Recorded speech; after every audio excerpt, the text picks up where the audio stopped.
Welcome to our channel. जितने भी student जो आगे चल के आरआरबी जेईई के एग्जाम देने वाले हैं, खास करके आप लोगों के लिए जनरल साइंस के सीरीज स्टार्ट किया गया है। और इसमें हमने ये डिसाइड किया कि सबसे पहले फिजिक्स के सारे जो टॉपिक्स हैं इनको एमसीक्यूज के थ्रू कवर अप किया जाए। फिर केमिस्ट्री के इंपॉर्टेंट जो जितने भी टॉपिक्स हैं सारे टॉपिक्स को हम जो है एमसीक्यूज के थ्रू कवर अप करेंगे। और फाइनली जो है लाइफ साइंस के जो टॉपिक्स हैं इनको जो है फिर एमसीक्यूज के थ्रू कवर अप किया जाएगा। तो जनरल साइंस का ये जो पार्ट है जो हमने ये सीरीज स्टार्ट किया है ये कुछ इस तरह चलने वाला है। ऑब्वियसली सीबीटी 1 में अगर हम देखें 30 मार्क का जो है ये पूछे जाने वाला है जनरल साइंस। तो जनरल साइंस में 30 आउट ऑफ 30 आपको स्कोर करना है। बहुत ज़्यादा ईजी सेक्शन है, ये बहुत ज़्यादा स्कोरिंग सेक्शन है। अगर अच्छा से पढ़ते हैं तो 30 आउट ऑफ 30 बिल्कुल आप स्कोर कर सकते हैं। और सीबीटी 2 में अगर हम देखें तो 15 मार्क का जो है फिजिक्स और केमिस्ट्री पूछा जाएगा, बिल्कुल वहाँ पे भी 15 आउट ऑफ 15 आप बिल्कुल स्कोर कर सकते हैं। इससे पहले 3 अलग अलग हमने वीडियो बनाया है जिसमें फिजिक्स के जो है सारे क्वेश्चन को डिस्कस किया गया है, इंपॉर्टेंट टॉपिक्स और उनके जो है एमसीक्यूज को डिस्कस किया गया है। ये पार्ट 4 है। इससे पहले के जो 3 पार्ट बनाया गया है उनको एक ही जो है प्लेलिस्ट में इंक्लूड कर दिया गया है। प्लेलिस्ट का लिंक डिस्क्रिप्शन बॉक्स में दिया गया है, जहां पे जाके सारे वीडियोस को आप जरूर देखें। बहुत सारे कॉन्सेप्ट क्लियर हो जाएंगे और टेक्निक भी बताया गया है कि इजीली जो है इन क्वेश्चन को कैसे सॉल्व करना है कम से कम टाइम में, ये भी आपको बताया गया है। पार्ट 4 में भी कुछ इसी तरह ही हम करने वाले हैं। जिस तरह रेलवे क्वेश्चन पूछता है ठीक उसी तरह क्वेश्चंस को जो है हम आपको यहाँ पे करवा रहे हैं, ताकि एग्जाम में भी कोई दिक्कत ना हो। जो इंपॉर्टेंट कॉन्सेप्ट है वो भी आपको बता दिया जाएगा ताकि पूरा क्लैरिटी रहे और 30 आउट ऑफ 30 आप स्कोर कर पाए। तो चलिए बिना टाइम वेस्ट करते हुए फाइनल इस वीडियो को स्टार्ट करते हैं। Slope of velocity time graph gives. तो वेलोसिटी टाइम ग्राफ देखिए तो इसका स्लोप हमें क्या देता है, तो यहाँ पे थोड़ा ड्रॉ कर लेते हैं ताकि आपको बेटर यहाँ पे समझ में आ जाए। वाई एक्सिस में जो है ये वेलोसिटी है, यहाँ पे टाइम है। तो इसका अगर स्लोप अगर हम देखें, इसका स्लोप हमें क्या देता है, इसका स्लोप जो है हमें एक्सेलरेशन देता है। बहुत बार जो है ऐसे क्वेश्चन ना पूछ के आपको 4 ऑप्शन दे दिया जाएगा ग्राफ में, तो बिल्कुल ध्यान रखना वेलोसिटी टाइम ग्राफ का जो स्लोप है वो हमें एक्सेलरेशन देता है, वही सही जवाब होगा। तो slope of velocity time graph जो है ये हमें एक्सेलरेशन देता है। Option number 3 is correct. जितने भी इंपॉर्टेंट ग्राफ्स हैं उनको जरूर देख के जाना, क्वेश्चन यहाँ से बनता है। If the mass of a body is doubled and velocity become half, then the linear momentum of body will be। तो सबसे पहले फॉर्मूला आपको याद होना चाहिए, लिनियर मोमेंटम क्या होता है, equals to mass into velocity होता है। क्वेश्चन के अकॉर्डिंग क्या पूछा गया है, अगर हम यहाँ पे जो है मास को डबल कर दे तो 2m कर देते हैं। वेलोसिटी को अगर हम हाफ कर दे, वेलोसिटी को अगर हम हाफ कर दे तो लिनियर मोमेंटम में जो है ये क्या इंपैक्ट पड़ता है। तो यहाँ पे 2 यहाँ पे हम काट देंगे तो वही mv ही आएगा। तो लिनियर मोमेंटम यहाँ पे वही सेम रहता है। तो इस हिसाब से जो अगर हम देखें इस क्वेश्चन के अकॉर्डिंग जो है लिनियर मोमेंटम में कोई चेंजेस नहीं आता है। तो यहाँ पे फॉर्मूला सिर्फ आपको याद होना चाहिए। एक और एग्जांपल देख लेते हैं। लिनियर मोमेंटम ये आप नोट डाउन कर लेना, यहाँ से न्यूमेरिकल भी आपको देखने मिल सकता है, equals to mass into velocity होता है। तो मान लीजिए यहाँ पे अगर क्वेश्चन दिया होता मास जो है ये ट्रिपल कर दिया जाता है, ठीक है। मास को अगर हम ट्रिपल कर देते हैं तो 3 हम यहाँ पे लिख लेते हैं और वेलोसिटी को 1/6 कर देते हैं। वेलोसिटी को अगर हम 1/6 कर देते हैं तब लिनियर मोमेंटम में क्या डिफरेंस आता।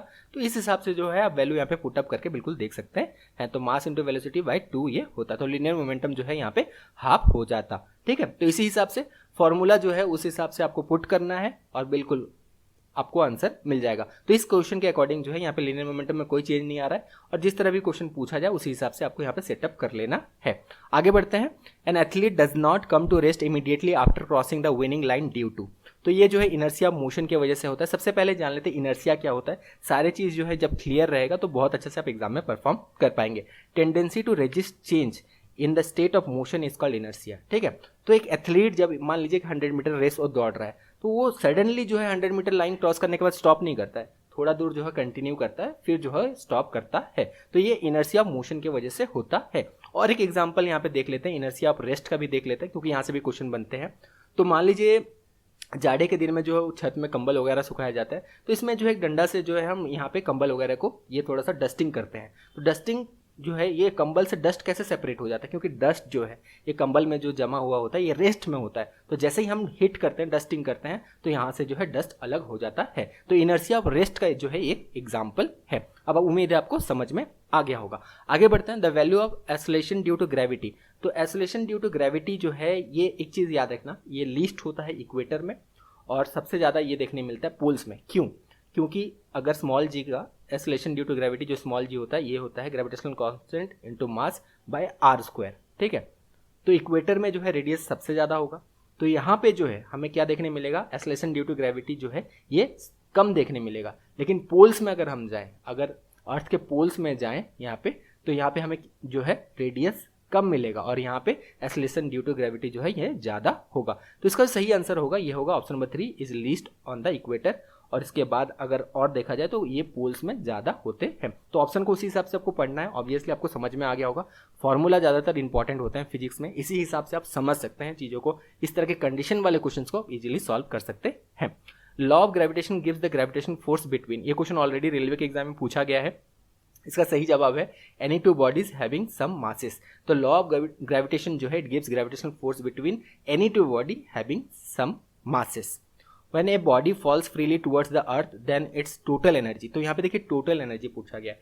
टोटल एनर्जी यानी कि potential energy plus kinetic energy, ठीक है। तो सम ऑफ जो है अगर हम देखें potential energy and kinetic energy is always constant, ये ध्यान रखना। एक बॉडी जब फ्री फॉल कर रहा है, ठीक है, गिर रहा है, तो इसका जो टोटल एनर्जी है ये ऑलवेज जो है कांस्टेंट रहता है। तो इसका सही जवाब है यह option number 3 remain constant.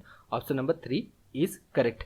Video में आगे बढ़े उससे पहले एक इंपॉर्टेंट बात बता दें, बहुत अच्छे से पढ़ाया जा रहा है, सारे टॉपिक्स को जो है एमसीक्यूज के थ्रू कवर अप कराया जा रहा है, लेकिन एक इंपॉर्टेंट चीज़ ये है कि आपको ज़्यादा ज़्यादा प्रैक्टिस भी करना है, साथ में समझना है कि रेलवे किस तरह क्वेश्चन पूछता है। इसी वजह से जो है 1100 बेस्ट जनरल साइंस के एमसीक्यूज आपके लिए हमने बनाया है। रेलवे के सारे पेपर्स को एनालिसिस करने के बाद जो है ये बेस्ट क्वेश्चन बनाया गया। ऑब्वियसली 1100 क्वेश्चन ही आपके लिए बनाया गया है। इन क्वेश्चन से 4000 और भी क्वेश्चन बनाया जा सकता था, वैल्यू को चेंज करके, थोड़ा सा वैल्यू को इधर उधर चेंज करके 4000 क्वेश्चन बनाया जा सकता था, लेकिन क्या होगा इसमें आपको बहुत ज़्यादा टाइम लग जाएगा। तो 1100 जो बेसिक क्वेश्चन है जिसमें आप समझ सकते हैं कि रेलवे किस तरह क्वेश्चन पूछता है, कैसे आपको प्रैक्टिस करना चाहिए, कैसे आपको पढ़ना चाहिए, एक डिटेल एनालिसिस आप कर पाए, इसी वजह से जो है ये बुकलेट बनाया गया है। 1100 बेस्ट जनरल साइंस का एमसीक्यूज, साथ में जो है उसमें जो सही आंसर है वो मार्क कर दिया गया है। इसके साथ साथ जो है हमने एक चीज़ फ्री भी दिया है, 1000 जो है जनरल अवेयरनेस का क्वेश्चन आपको फ्री में दे दिया है, ताकि जनरल अवेयरनेस भी आप अच्छा से प्रिपेयर कर ले। ये भी सारे पेपर्स को एनालिसिस करने के बाद बनाया गया है, क्योंकि CBT 1 में अगर हम देखें 30 मार्क का तो जनरल साइंस पूछे जाने वाला है, लेकिन 15 मार्क्स के जनरल अवेयरनेस भी पूछने जाने वाले हैं। तो 45 मार्क्स का जो है प्रिपरेशन आप बहुत अच्छा से कर पाए, समझ सके कि रेलवे किस तरह क्वेश्चन पूछता है, इसीलिए जो है बुकलेट बनाया गया है। सिर्फ 99 रुपीज़ में लॉन्च किया है। लेना कैसे है, लिंक डिस्क्रिप्शन बॉक्स में दिया गया है, लिंक में क्लिक करना है, ईमेल आईडी और फ़ोन नंबर भरना है, और जैसे आप 99 रुपीज़ पे कर देते हैं आपके मेल आईडी में फाइल भेज दिया जाता है। मेक श्योर कि सही मेल आईडी दे, उसी मेल आईडी में फाइल भेजा जाता है। तो जितने भी स्टूडेंट जो आगे चल के RRB JEE के एग्जाम देने वाले हैं, खास करके आप लोगों के लिए डिज़ाइन किया गया है 1100 बेस्ट जो है जनरल साइंस का क्वेश्चन, ताकि आप समझ सके रेलवे किस तरह क्वेश्चन पूछता है, प्रैक्टिस अच्छा से कर सके और खुद को प्रिपेयर कर सके एग्जाम के लिए। इसी वजह से जो है ये बुकलेट बनाया गया और 1000 इसमें क्वेश्चन जनरल अवेयरनेस का हमने फ्री में दिया है, ताकि जनरल अवेयरनेस जो 15 मार्क का पूछा है ये कहीं मिस आउट यहाँ पे अपना हो जाए, यहाँ पे भी आप अच्छा स्कोर कर पाए। इसी वजह से सारे पेपर्स को एनालिसिस करने के बाद 1000 जनरल अवेयरनेस का भी क्वेश्चन यहाँ पे इंक्लूड किया गया है। अब आपकी बारी है, पढ़ाया तो अच्छा से जा रहा है, बुकलेट भी हमने लॉन्च कर दिया है, लिंक डिस्क्रिप्शन बॉक्स में दे दिया है। ज़्यादा से ज़्यादा प्रैक्टिस करें, ठीक है, पढ़ते तो रहे, साथ में चैनल को सब्सक्राइब कर लें। सारे वीडियोस जो है लगातार आपको मिल ही रहे हैं, बहुत अच्छे से हम प्रिपेयर कर रहे हैं, लेकिन इसके साथ साथ खुद को प्रैक्टिस भी करते रहना बहुत ज़्यादा इंपॉर्टेंट है। इसीलिए बुकलेट लॉन्च किया गया है और सिर्फ 99 रुपीज़ में ही लॉन्च किया, ताकि हर एक स्टूडेंट ले सके, प्रैक्टिस कर सके, ये ना कहे कि नहीं बहुत ज़्यादा महंगा इसलिए नहीं लिया जा सकता है, कम से कम रेट में लॉन्च किया गया है। आगे बढ़ते हैं अब क्वेश्चंस के साथ। Note is a sound of mixture of several frequency. एक दो चीज़ याद रखना है आपको, एक नोट डाउन कर लेने से बेटर होगा, ठीक है। Note is a sound of mixture of several frequency. इसी तरह एक टोन भी पूछा जाता है, ठीक है। साउंड ऑफ सिंगल फ्रीक्वेंसी जो है इसे टोन कहा जाता है, and mixture of several frequency, अगर साउंड में मिक्सचर ऑफ सेवरल फ्रीक्वेंसी हो तो इसे नोट कहा जाता है। दोनों क्वेश्चन बने हैं रेलवे के एग्जाम में, अब बिल्कुल इन्हें नोट डाउन कर सकते हैं। ये सारे क्वेश्चन जो पढ़ाए जा रहे हैं ये भी बुकलेट में इंक्लूडेड है। Earthquake produce which kind of sound before the main shock wave begins. तो अर्थक्वेक होने से पहले जो है ये कौन सा जो है ये बेसिकली साउंड जो है क्रिएट करते हैं before the main shock wave. तो इसका सही जवाब है ये है इंफ्रा साउंड, ठीक है। Option number 2 is correct. यहाँ पे सिर्फ आपको इन्फॉर्मेशन जानना था, यहाँ पे उससे कुछ कॉन्सेप्ट है नहीं कि अर्थक्वेक होने से पहले जो है ये इंफ्रा साउंड जो है ये प्रोड्यूस करते हैं। One cannot see through the fog because. तो फॉग अगर हम देखें फॉगी डेज में, अगर विंटर सीजन में ज़्यादा देखें फॉग में जो है आपको जो है फॉग में जो है ज़्यादा दूर तक दिखाई क्यों नहीं देता। फॉग में ज़्यादा दूर तक इसलिए दिखाई नहीं देता है क्योंकि जो लाइट है ना इसमें ये स्कैटर हो जाता है। फॉग में छोटे छोटे वाटर ड्रॉपलेट्स होते हैं, ठीक है। तो लाइट जैसे इसमें गिरता है तो लाइट स्कैटर हो जाता है, जिसकी वजह से जो है ये आपको ज़्यादा दूर तक दिखाई नहीं देता है। तो इसका जो सही जवाब है ये है option number 4, light scattered by the droplets. जो फॉग में जो छोटे छोटे वाटर ड्रॉपलेट्स होते हैं ये लाइट को स्कैटर कर देते हैं, जिसके वजह से जो है लॉन्ग डिस्टेंस तक ये विजिबिलिटी नहीं होता है। Mountain sickness at high altitude is due to. तो हाई ऑल्टीट्यूड में जो है माउंटेन सिकनेस क्यों देखने मिलता है, तो इसका सही जवाब है लो पार्शियल प्रेशर ऑफ ऑक्सीजन। जैसे आप ऊपर चलते जाएंगे, ठीक है, जैसे ऑल्टीट्यूड बढ़ता जाएगा वैसे ही ऑक्सीजन का लेवल कम होने लगता है। तो लो पार्शियल प्रेशर ऑफ ऑक्सीजन की वजह से जो है बहुत लोगों को जो है ये तबीयत उनके ख़राब हो जाते हैं, बहुत लोगों को यहाँ पे जो है चक्कर आने लगता है, बहुत लोगों को सांस लेने में दिक्कत होता है। तो ये लो पार्शियल प्रेशर ऑफ ऑक्सीजन की वजह से होता है। When electric current is passed electron move through. तो दो चीज़ है यहाँ पे, अगेन बहुत अच्छे से यहाँ पे याद रखना। इलेक्ट्रिक करंट जब पास किया जाता है, इलेक्ट्रॉन्स जो है ये कहाँ से कहाँ तक मूव करते हैं, low potential to higher potential move करते हैं। तो इसका सही जवाब है ये है low potential to higher potential. ये क्वेश्चन बन सकता है आगे चल के, लेकिन यहाँ पे बहुत सारे कॉन्सेप्ट है जो आपको याद रखना है, ठीक है, वो आपको डिटेल में यहाँ पे बताया जा रहा है। When electric current is passed electron move from low potential to higher potential. Again question ये बन सकता है कि हायर पोटेंशियल की ओर क्यों मूव करते हैं, क्योंकि हायर पोटेंशियल में ज़्यादा पॉजिटिव चार्ज है और इलेक्ट्रॉन नेगेटिव चार्ज है, तो ये जो है इसी वजह से lower potential to higher potential की ओर जो है मूव करते हैं। लेकिन एक चीज़ और आपको यहाँ पे ध्यान रखना है, इलेक्ट्रॉन तो lower potential to higher potential move करता है, लेकिन इलेक्ट्रिक करंट जो है ये कहाँ पे मूव करता है, ये higher potential to lower potential move करता है। ये इलेक्ट्रॉन के अपोजिट जो है ये मूव करता है। तो ये दोनों चीज़ आप ध्यान में जरूर रखना। आगे बढ़ते हैं। If a sound travel from air to water the quantity that remain unchange.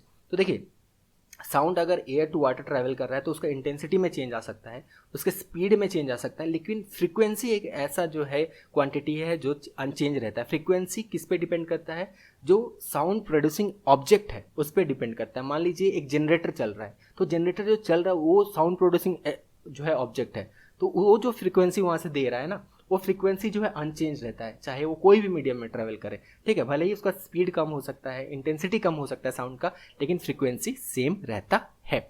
Magnetic effect of current was discovered by, तो किनके द्वारा डिस्कवर किया गया था, तो ये जो है ऑस्टर्ड के द्वारा जो है ये डिस्कवर किया गया था। तो ऑप्शन नंबर 1 इज करेक्ट।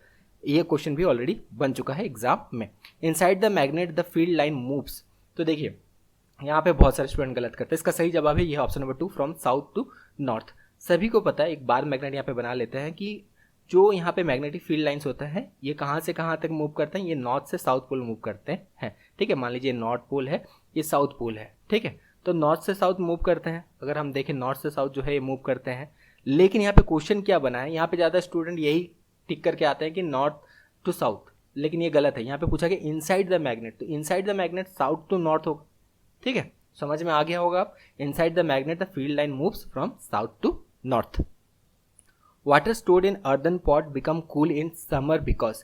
तो अर्दन पॉट जो मिट्टी के घड़े होते हैं उसमें जो है अगर समर सीजन में अगर हम उसमें पानी रखें तो देखिएगा ये जो है बहुत जल्दी कूल हो जाता है। किस वजह से होता है, क्योंकि वाटर में अगर हम यहाँ पे जो मिट्टी का घड़ा है अर्दन पॉट है, इसमें छोटे छोटे पोर्स होते हैं, ठीक है। और जैसे ही पोर्स से थोड़ा थोड़ा पानी यहाँ पे सिप होता है और ये इवापोरेट होता है, इसके वजह से जो है पानी जो है ये ठंडा हो जाता है। तो ये इवापोरेशन की वजह से होता है, और इवापोरेशन जो है अपने पीछे जो है ये कूलिंग इफेक्ट छोड़ता है, जिसके वजह से ये पानी जो है ये ठंडा रहता है मिट्टी के घड़े में। Gauss is unit of which quantity. तो गॉस जो है ये कौन से क्वांटिटी का यूनिट है, तो ये जो है मैग्नेटिक फ्लक्स डेंसिटी का जो है यूनिट है। अगेन एसआई यूनिट नहीं है, ध्यान रखना, मैग्नेटिक फ्लक्स डेंसिटी का एक यूनिट है गॉस।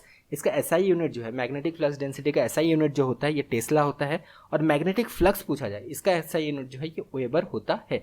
3 अलग अलग नोट डाउन कर लें कि गॉस जो है ये मैग्नेटिक फ्लक्स डेंसिटी का जो है ये यूनिट है, और मैग्नेटिक फ्लक्स डेंसिटी का जो एसआई यूनिट होता है ये टेस्ला होता है। इसके अलावा मैग्नेटिक सिर्फ फ्लक्स पूछा जाए इसका एसआई यूनिट जो है ये वेबर होता है। आगे चल के ये भी देखेंगे कि एक टेस्ला में कितना गॉस होता है, ये भी देखेंगे। सारे क्वेश्चंस को कवर अप किया गया है, बस मेक श्योर कि आप रेगुलर वीडियोस देखते रहें और जो हमने बुकलेट बनाया है वहाँ से क्वेश्चन लगातार आप जो है प्रैक्टिस करते रहिए। यही चीज़ अगर कंटिन्यू करते हैं तो यहाँ पे भी बहुत अच्छे अच्छे कॉन्सेप्ट आप सीख जाएंगे। एग्जाम में जो है इजीली आप जो है यहाँ पे देखिएगा क्वेश्चन को समझ पाएंगे। No current will flow between 2 charge bodies if they have. तो अगर 2 चार्ज बॉडी के बीच में सेम पोटेंशियल है तो यहाँ पे कोई करंट फ्लो नहीं होगा, पोटेंशियल डिफरेंस होना चाहिए, तभी जो है ये करंट फ्लो होगा। Right hand thumb rule was given by. तो राइट हैंड थंब रूल जो है ये मैक्सवेल के द्वारा दिया गया था। ये एक बार देख लेते हैं। राइट हैंड थंब रूल ये है, ऊपर की ओर जो है ये डायरेक्शन ऑफ करंट है और यहाँ पे डायरेक्शन ऑफ मैग्नेटिक फील्ड है, ठीक है। तो मैग्नेटिज्म से जो है इंपॉर्टेंट जो न्यूमेरिकल्स बनते हैं इस मैक्सवेल के जो है राइट हैंड थंब रूल से बहुत आसानी से सॉल्व कर सकते हैं। बहुत लोग जो है यहाँ पे फ्लेमिंग्स राइट हैंड रूल भी यूज़ करते हैं, लेकिन ये ज़्यादा आसान होता है। फिर भी आपको याद रखना है राइट हैंड थंब रूल जो है ये मैक्सवेल के द्वारा दिया गया था। बिल्कुल देख सकते हो ऊपर की ओर जो है ये डायरेक्शन ऑफ करंट है, ठीक है, ये ऊपर की ओर जो है डायरेक्शन ऑफ करंट है, और जिस तरह उंगलियां मुड़ी हुई है अंदर तरफ, ठीक है, तो ये डायरेक्शन ऑफ मैग्नेटिक फील्ड होता है। तो इस तरह जो है आप आराम से निकाल सकते हैं direction of current and direction of magnetic field using right hand thumb rule of Maxwell.